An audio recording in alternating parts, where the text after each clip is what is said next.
한밤에 편히 주무셨습니까? 비가 오나 눈이 오나 말씀의 묵상의 자리에 오신 성도님들을 예수님의 사랑으로 환영합니다. 2020년 9월 10일 말씀 묵상을 시작하도록 하겠습니다. 우리가 다 함께 부를 찬송은 찬송가 312장 너 하나님께 이끌리오입니다. 찬송가 312장 너 하나님께 이끌려 부르시면서 하나님 앞으로 나아가도록 하겠습니다.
네, 오늘 하나님께서 저에게 주시는 말씀은 예레미야서 30장 12절에서 24절의 말씀입니다. 예레미야서 30장 12절에서 24절의 말씀입니다. 다 함께 계신 곳에서 함께 봉독하도록 하겠습니다. 12절 시작. 여호와께서 이와 같이 말씀하시니라. 내 상처는 고칠 수 없고 내 부상은 중하도다.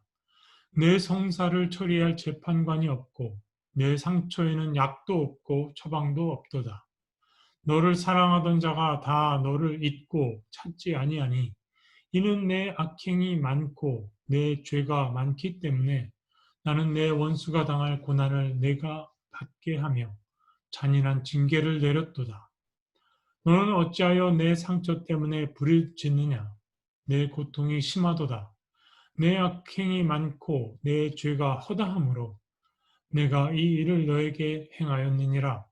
그러므로 너를 먹는 모든 자는 잡아 먹힐 것이며 내 모든 대적은 서로 잡혀갈 것이고 너에게서 탈취해 간 자는 탈취를 당할 것이며 너에게서 노략질한 모든 자는 노략물이 되리라. 여호와의 말씀이니라. 그들이 쫓겨난 자라 하매 시온을 찾는 자가 없은즉 내가 너희 상처로부터 새 살이 돋아나게 하여 너를 고쳐주리라. 여호와께서 말씀하시니라. 보라, 내가 야곱 장막의 포로들을 돌아오게 할 것이고 그 거처들의 사랑을 베풀 것이라. 성읍은 그 폐허가 된 언덕 위에 건축될 것이요 그 보루는 규정에 따라 사람이 살게 되리라. 그들에게서 감사하는 소리가 나오고 즐거워하는 자들의 소리가 나오리라. 내가 그들을 번성하게 하리니 그들의 수가 줄어들지 아니하겠고 내가 그들을 존귀하게 하리니 그들은 비천하여지지 아니하리라. 그의 자손은 예전과 같겠고 그 회중은 내 앞에 굳게 설 것이며 그를 압박하는 모든 사람은 내가 다 벌하리라. 그 영도자는 그들 중에서 나올 것이요 그 통치자도 그들 중에서 나오리라. 내가 그를 가까이 오게 하리니 그가 내게 가까이 오리라. 참으로 담대한 마음으로 내게 가까이 올 자가 누구냐? 여호와 말씀이니라. 너희는 내 백성이 되겠고 나는 너희들의 하나님이 되리라. 보라, 여호와의 노여움이 일어나 폭풍과 회오리 바람처럼 악인의 머리 위에서 회오리 칠 것이라. 여호와의 진노는 그의 마음에 뜻한 바를 행하여 이루기까지는 돌이키지 아니하나니 너희가 끝날에 그것을 깨달으리라. 아멘. 함께 기도드리겠습니다. 너 하나님께 이끌려 일평생 주만 바라면 너 어려울 때 힘주시고 언제나 지켜주시리. 주 크신 사랑 믿는 자 그 반석 위에 서리라. 하나님, 이 찬양이 오늘 아침 주님께 드리는 저희의 고백입니다. 오늘 아침도 말씀을 주시사 저희 영이 그 말씀을 먹고 반석 위에 굳건히 서게 하심을 감사드립니다. 주신 말씀 함께 받들어 봉독할 때에 저희와 함께하여 주시고 말씀을 전하는 이 사람의 입술을 주장하여 주시고 또 주님의 자녀들의 묵상을 주님께서 주장하여 저희의 모든 것이 주님께 연락되기를 원하오며 시종을 주님께 위탁하옵니다. 예수 그리스도의 이름으로 기도드립니다. 아멘.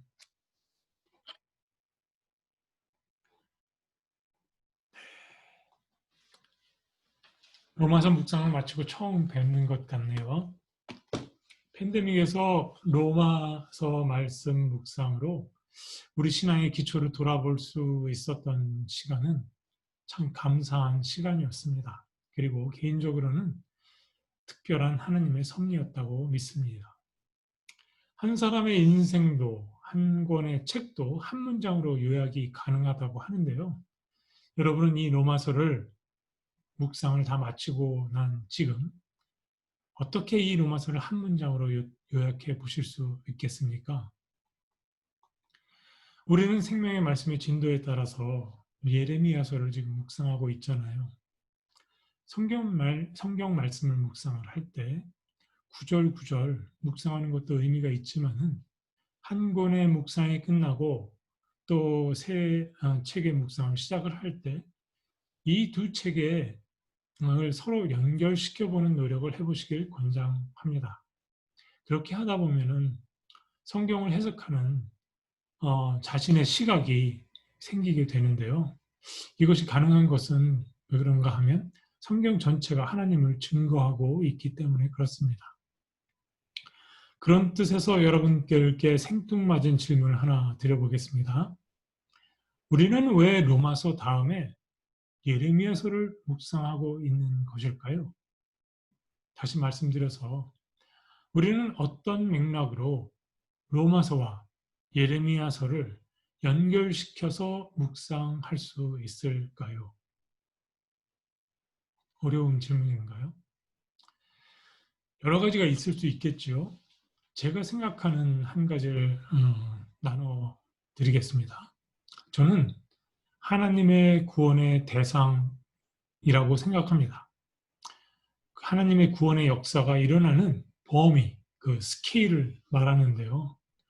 로마서는 개인과 교회 공동체를 향한 하나님의 신실하심을 이야기하고 있고, 예레미야서는 그 개인과 교회 공동체가 속한 인류, 그러니까 곧 세계를 향한 하나님의 신실하심을 이야기하고 있다고 저는 생각합니다. 로마서는 성도님들께서도 잘 아시다시피 바울 사도가 로마 교회에 보낸 서신입니다. 바울 사도는 이 편지로 유대인 그리스도인과 이방인 그리스도인 둘로 사이에 균열이 있었던 로마 교회를 믿음 안에서 하나로 봉합하고자 했습니다. 이런 목적이 있었기 때문에 로마서는 어떻게 한 인간이 하나님과 의로운 관계에 놓이게 되고 의롭다함을 받은 사람이 어떻게 이웃과의 관계 회복을 통해서 공동체를 이루게 되는가, 그런 내용을 다루고 있습니다. 사도 바울이 편지를 명확하고 함축적인 논리로 써갔는데요. 로마서 1장에서 제기한 개인의 칭의로 중간 부분에서 이방인과 유대인을 하나로 묶은 다음에 로마서 15장에서는 로마 교회와 예루살렘 교회 간의 교회 공동체 연합으로 확장해서 편지를 매듭 짓고 있습니다.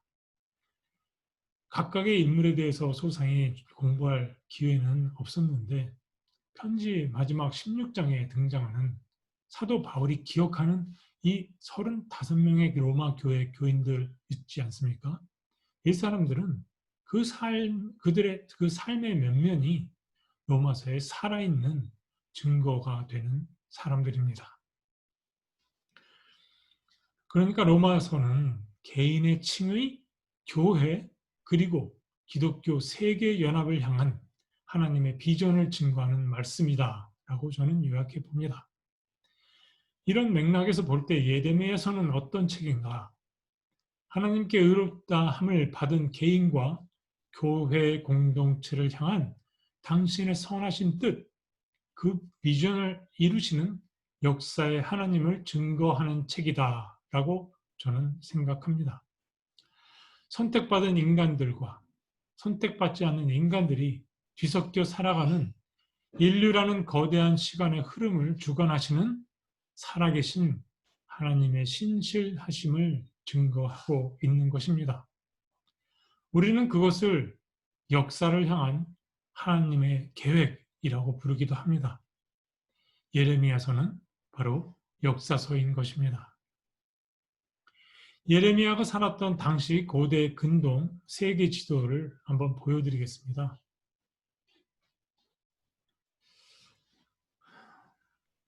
지금 보시고 계신 지도가 당시의 세계 지도입니다.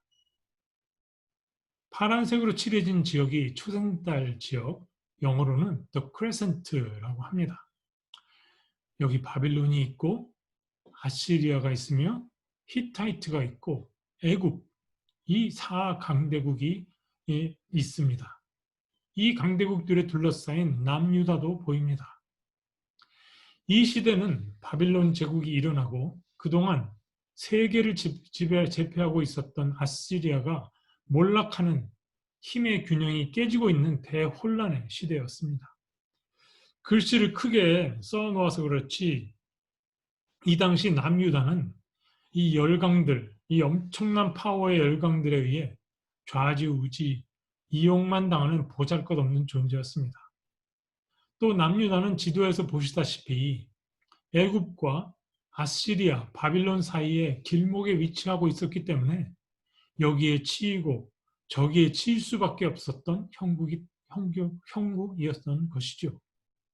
조공을 바쳐야 했고 원하지도 않는 전쟁을 치러야도 했으며 전쟁에 인력이 동원되어야 했고 전쟁 물자를 대기에 허덕허덕거렸습니다. 민심도 흉흉했고 백성들의 지도자들에 대한 왕에 대한 원망도 대단했습니다. 사회가 극도로 불안하고 긴장 상태일 수밖에 없었겠지요. 남유다의 왕들은 생존을 위해서 애굽에 붙었다가 바빌론에 붙었다가 이렇게 눈치를 볼 수밖에 없는 상황이었습니다. 여호와킴이라는 왕이 친애굽 정책을 펼쳤다가 바빌론한테 크게 얻어맞고 급기야는 그 손자 여호와긴과 사회 지도자층, 기술자들을 1차 포로로 바벨론에 끌려가게 합니다. 이런 남유다의 형국을 보면 어쩌면 그렇게도 한반도의 지정학적 역사와도 흡사한지 참, 참 놀랍습니다.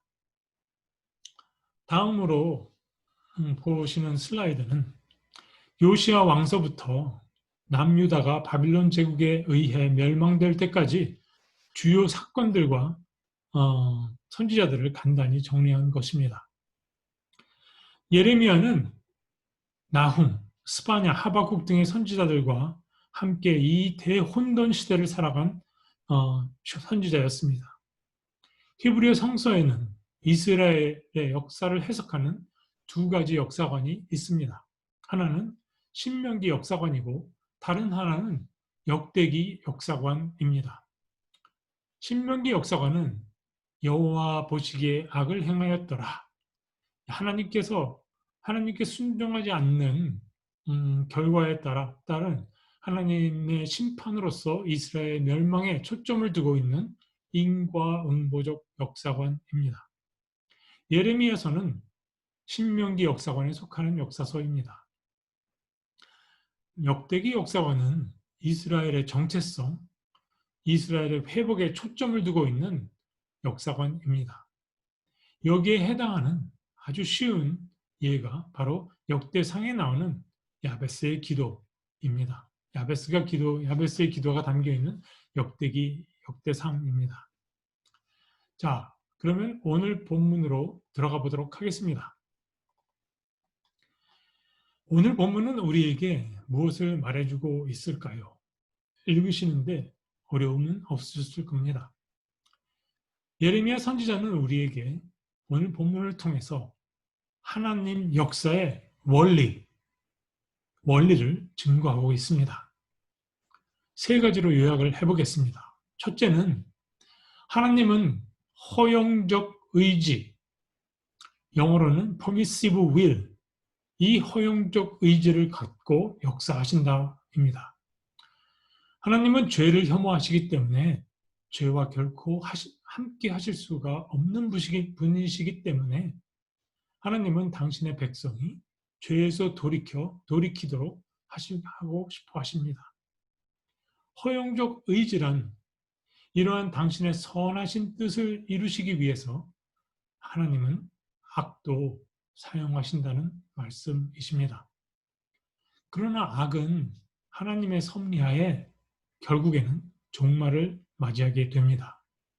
세상의 모든 악은 하나님을 능가할 수 없으며 하나님의 통치 아래에 있습니다. 14절과 16절입니다. 너를 사랑하던 자가 다 너를 잊고 찾지 아니하니 이는 내 악행이 많고 내 죄가 많기 때문에 나는 내 원수가 당할 고난을 내가 받게 하며 잔인한 징계를 내렸도다. 16절 그러므로 너를 먹는 모든 자는 잡아먹힐 것이며 내 모든 대적은 사로잡혀 갈 것이고 너에게서 탈취해간 자는 탈취를 당할 것이며 너에게서 노략질한 모든 자는 노략물이 되리라. 두 번째 원리는 하나님의 역사는 독자적으로, 점진적으로, 그리고 쉼 없이, 중단 없이 진행된다입니다. 이것을 뒷받침해 주는 구절이 30장 1절부터 계속 반복되는 여호와께서 말씀하시니라입니다. 성경의 주어는 말씀입니다. 그리고 말씀의 주어는 하나님이십니다. 태초에 말씀이 계셨고 이 말씀이 천지를 창조하셨습니다. 빨간 펜이 있으시면 다음 구절에 밑줄을 치시기 바랍니다. 12절 여호와께서 이와 같이 말씀하시니라. 17절 여호와의 말씀이니라. 18절 여호와께서 말씀하시니라. 그리고 21절 여호와의 말씀이니라. 이것은 무엇을 의미하는가? 이것은 역사의 시작도, 역사의 진행도, 역사의 마침도 하나님께서 주관하심을 의미합니다. 세 번째 원리는 우리 인간은 하나님 역사의 흐름 가운데에서 무지하다, 모른다입니다. 우리는 지금 일어나고 지금 모든 일이 끝나고 나서 예레미야서를 읽고 역사를 되돌아보기 때문에 다 아는 것 같습니다. 그렇게 큰 감동이 느껴지지 않을 수도 있습니다. 그러나 잠시 우리가 당시 예루살렘 성전 광장에 서 있다고 생각해 봅시다.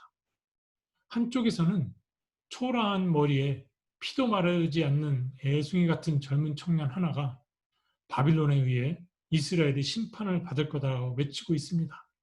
또 다른 한쪽에서는 이미 선지자라고 불려지는 사회 기득권자들이 그럴 리가 없다. 다 잘 될 거다라고 외치고 있습니다. 우리는 어느 쪽 말이 맞다고 생각하고 따르겠습니까? 이것을 분별한다는 것은 결코 쉬운 일은 아닙니다. 나는 그 젊은 청년이 미쳤다면서 돌을 던지지는 않을 거야 라고 말씀하시는 분이, 생각하시는 분이 계십니까? 무슨 근거에서 그렇게 확신하십니까? 우리는 자기 자식 새끼도 믿지 못하는 사람들입니다. 다시 말해서 우리는 뭘 모른다입니다. 무슨 일이 일어나고 있는지 도대체 모른다는 것입니다. 그러나 하나님은 말씀하십니다. 24절 빨간 줄을 그으시기 바랍니다. 여호와의 진노는 그의 마음에 뜻한 바를 행하여 이루기까지는 돌이키지 아니하나니 너희가 그 끝날에 그것을 깨달으리라. 하나님께서 뜻하신 바를 이루시는 그 끝날 우리는 그때야 비로소 깨닫게 된다는 것입니다. 이것이 오늘 제가 특별히 강조하고자 하는 부분입니다. 깨닫게 된다는 의미는 무엇입니까? 이걸 알게 해주는 이야기가 사도행전에 나옵니다. 사도행전 12장 1절에서 12절 베드로의 이야기입니다. 헤롯 왕이 예수의 돌을 쫓는 사람들을 탄압하고 요한의 형제 야고보를 잡아 죽였습니다. 그리고 베드로를 잡아서 옥에 가두었습니다. 교회는 베드로를 위해 간절히 기도합니다. 헤롯은 베드로를 당장 죽이지 못했는데 그 이유는 무교절 기간이었기 때문이었습니다. 이 기간에는 살인을 저지르는 것을 율법으로 금지하고 있었기 때문이었죠. 헤롯은 무교절 기간이 끝나는 즉시 베드로를 죽여버릴 심산이었습니다. 헤롯은 감옥에 갇힌 베드로가 도망가지 못하게 군인 16명을 4개 2교대로 나누어서 감옥을 지키게 합니다. 그것도 모자라서 감옥 안에 베드로 곁에 2명의 군인을 더 둡니다.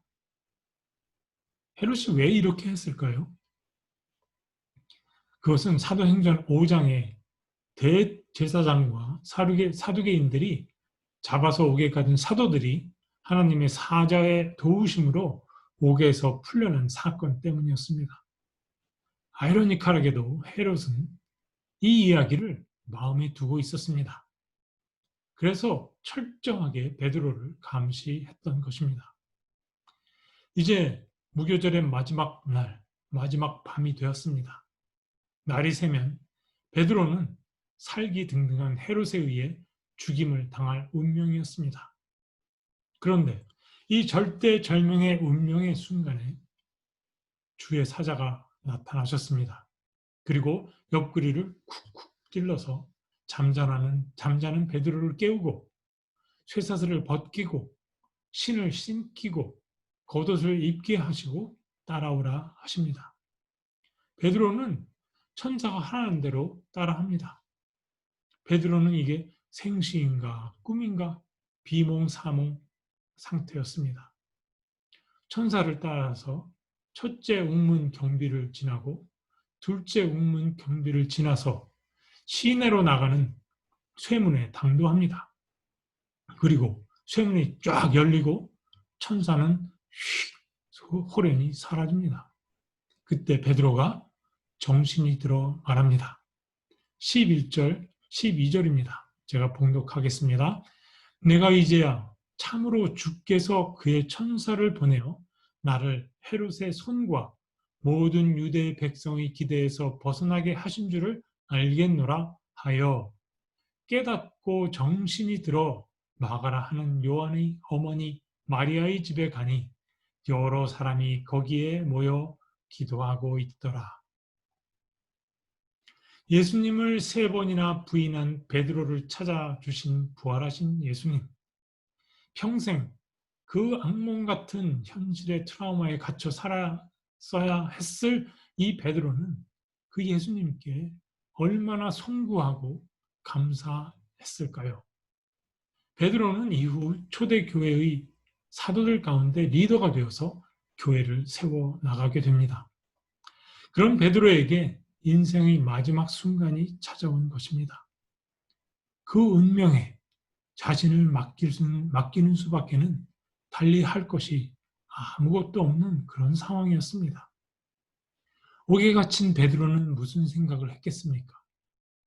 하나님께서 자신의 목숨을 구해주실 것을 기도했겠지요. 아니면 하나님을 위해 죽으면 죽으리라 했을까요? 베드로는 무엇을 위해 기도했고 또 교회는 베드로의 무엇을 위해 기도했을까요? 그런 베드로에게 환상과도 같은 기적이 일어났던 것입니다. 그 기적은 너무나도 생생해서 현실과도 같았습니다. 기적은 오직 하나님 때에 일어납니다. 하나님은 언제나 인간이 도저히 어찌할 수 없는 한계 상황에 개입하십니다. 도저히 사람의 상상으로는 불가능한 것이 현실에 일어나는 것, 현실에 나타나는 것, 그것이 기적입니다. 바랄 수 없는 중에 바라는 것, 그 기적을 바라는 것이 또한 신앙입니다. 그러나 막상 하나님이 개입하셔서 기적이 일어나자 베드로는 정신을 차리지 못했습니다. 도대체 무슨 일이 일어나고 있는지 정신을 차리지 못했습니다. 그저 천사가 하라면 하라는 대로, 이끌면 이끄는 대로 따라갈 뿐이었습니다. 추호의 의심도 없이 완전히 천사를 의지한 베드로의 모습이 보이십니까? 베드로는 완전히 옥에서 빠져나와 천사가 떠나자 그제서야 깨어났습니다. 사랑하는 성도 여러분, 기적은 이렇게 인간의 능력이 충분한 시점에서 멈추게 됩니다. 기억하십시오. 그 이후 인간은 홀로 그 상황을 직면해야 하는 것입니다. 인간은 스스로 행동하도록 남겨지는 것입니다. 베드로는 무슨 일이 일어났는가를 알게 되었고 무엇을 해야 할 것인지를 판단하여 행동해야 했습니다. 베드로는 마가의 어머니 마리아의 집에 모여있는 교인들에게 달려갔습니다. 바로 이것입니다, 여러분. 예레미야서에서 하나님께서 말씀하시는 하나님께서 뜻하신 바를 이루시는 그 끝날, 그 순간은 하나님의 뜻과 인간의 의지가 교차하는, 바톤을 타치하는 그 교차하는 시간이 되는 것입니다. 다시 말해서 하나님께서 역사하시는 시간, 그 시간은 인간에게 있어서는 아무것도 할 수 없는, 하려고 해도 뜻대로 되지 않는 철저하게 하나님만을 의지하고 온전히 순종해야 하는 바로 그런 절대 시간입니다. 즉, 지금은 하나님께서 뜻하신 바를 이루시는 그 끝날의 때, 우리가 깨어나는 그 때를 준비하는 시간이다 라는 말씀입니다. 자, 이쯤 되면 예레미야서 본문에서 하나님께서 말씀하시는 깨어난다라는 의미를 이해하셨으리라 짐작합니다. 여러분, 깨어난다는 의미는 무엇입니까? 그제서야 하나님께서 역사하셨음을 깨닫게 된다인가요? 여러분의 대답이 만약 그러하다면 저는 여기에 80점의 점수를 드리겠습니다. 하나님의 역사하심을 깨닫고 그 순간부터 하나님께로부터 부여받은 능력으로 살아가야 함을 깨닫게 된다입니까? 그렇다면 여기에 90점을 드리겠습니다. 제가 원하는 100점짜리의 답안은 무엇일까요? 궁금하시죠? 그것은 하나님께서 역사하시는 바로 지금 이 순간부터 무엇을 어떻게 할 것인가를 생각하며 준비하는 가운데 그 끝날이 당도했을 때 하나님께로부터 부여받은 능력으로 실천해 나가는 것, 그것을 깨닫는 것입니다. 사랑하는 성도 여러분, 하나님은 우리가 기계적으로 로봇처럼 행동하시는 것을 원하지 않으십니다. 하나님은 우리에게 두뇌와 지성을 주셨으며 생각해서 판단하고 행동하는 능력을 주셨습니다.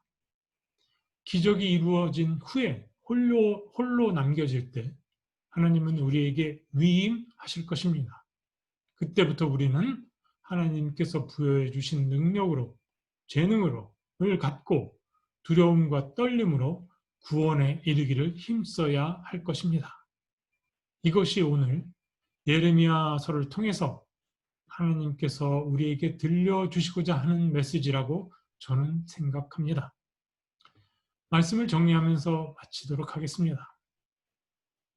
이 팬데믹의 시절을 보내며 드는 생각이 있습니다.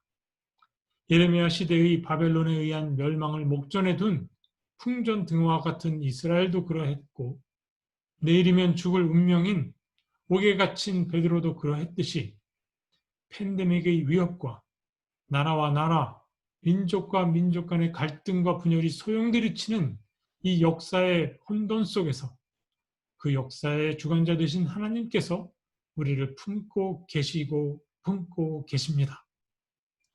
오늘 말씀 묵상을 의지해서 선지자적인 상상력으로 역사의 하나님을 기억할 때 우리는 지금 이 순간에도 역사를 만들어 가시는 그 하나님의 오른손을 볼 수 있습니다. 이제 다음과 같은 질문에 우리는 대답을 할 수 있어야 합니다. 나는 이 팬데믹 하에서 무엇을 해야 하는가? 저는 이렇게 대답하겠습니다. 이 팬데믹의 끝에 드러나게 될 하나님의 선한 뜻을 생각하며 지금 이 순간을 결코 소홀히 안이하게 보내지 말아야 하겠다. 그런 면에서 우리가 함께 로마서를 묵상하면서 신앙의 기초를 다질 수 있던 것은 다시금 생각해보면 하나님의 특별한 은혜였다고 믿습니다. 지금 우리는 비록 잘 모르지만 지금은 하나님께서 일하시는 때입니다. 하나님께서 일을 마치시는 그 끝날은 반드시 올 것입니다. 그 끝날 우리는 깨어날 것이고 알게 될 것입니다. 그리고 그때부터 하나님께 위임받은 능력으로 저와 여러분은 두렵고 떨림으로 구원을 이루어 나아가야 하겠지요. 그러므로 우리는 지금 이 팬데믹의 시간이 하나님께서 선물로 주시는 그때 이후를 준비하는 시간임을 깨달아야 합니다. 그것이 지혜입니다. 허덕허덕 당하는 현실에 매달려 하루하루를 사는 것이 지혜가 아닙니다. 지혜를 구하시기 바랍니다. 자기 신앙의 개혁과 가정의 새롭게 됨과 내십일 한인 장로교회의 개혁을 위해 만반의 준비를 기울여야 하는 시간이 바로 이때입니다. 그때, 다가올 그때는 눈을 비비면서 부시시 잠에서 깨어나는 그때가 아닙니다. 그때는 결연히 현실을 박차고 일어나서 비전을 향해 다름질 쳐야 하는 때임을 아시기 바랍니다. 그래서 저와 여러분은 지금 무엇을 하고 있습니까? 미래는 현재의 선택에 달려 있으며 현재를 향한 선택과 결단은 여러분과 저 각 사람의 몫입니다. 부디 하나님 앞에서 자기 신앙의 혁신과 교회의 혁신, 공동체의 혁신의 불을 당기는 용단의 축복이 우리 모두에게 임하시기를 예수 그리스도의 이름으로 축원합니다. 기도드리겠습니다. 하나님, 하루하루의 삶 속에서 저희의 신앙을 또 보살펴 주시고 돈독해 주심으로써 반석 위에 굳게 서게 해 주심을 감사드립니다. 또한 저희가 속한 이 세계, 이 우주를 주관하시는 하나님께서 주관하시는 역사를 볼 수 있게 해 주심을 감사드립니다. 그럼으로써 저희의 존재가 삶의 굴레에 갇혀 살아가는 그런 하루살이의 존재가 아니라 하나님께로부터 선택을 받은 이 우주의 주관자 되시는 하나님의 자녀요, 하나님의 동역자의 존재로 부상하게 됩니다.